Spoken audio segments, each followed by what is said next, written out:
Domestic issue. At a fundraiser late last month, Senator Gillibrand said Democrats are terrible at messaging. It's just a fact.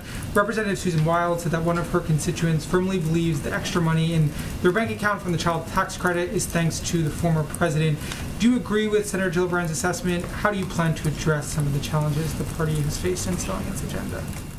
Well, I would say in my experience here, or working in communications, it is challenging to sell something before it exists. And now we have a package that the president is out there selling, including a trip to Minnesota tomorrow, including a couple of trips he already took.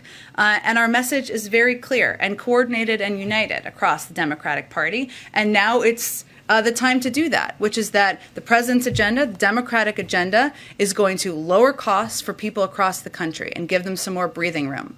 That contrasts with what we're seeing from the other side, which is not a lot of ideas in the cupboard. So I think you're going to see people out there projecting that message. We now have a package to sell. We're working to get Build Back Better across the finish line, and the president's going to be out there selling it.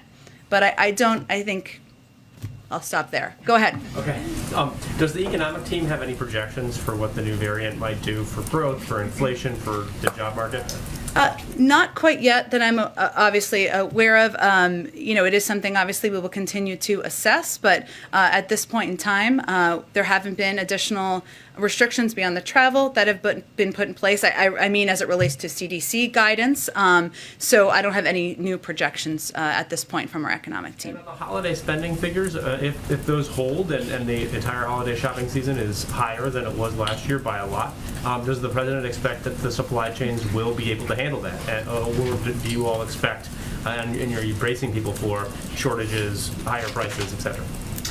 I think what you're going to hear from the president when he meets with these CEOs shortly, and hear from these CEOs, many of whom we've been in touch with privately, many of whom I think have been outspoken publicly, is that they have plans in place, the leaders of these companies, the leaders of these retailers, to ensure that the shelves are stocked, that people can go buy goods they want, can go buy presents, and that they can do that online as well. That is the message we're consistently hearing from them privately, even as we're seeing projected increases or record, in some cases, sales.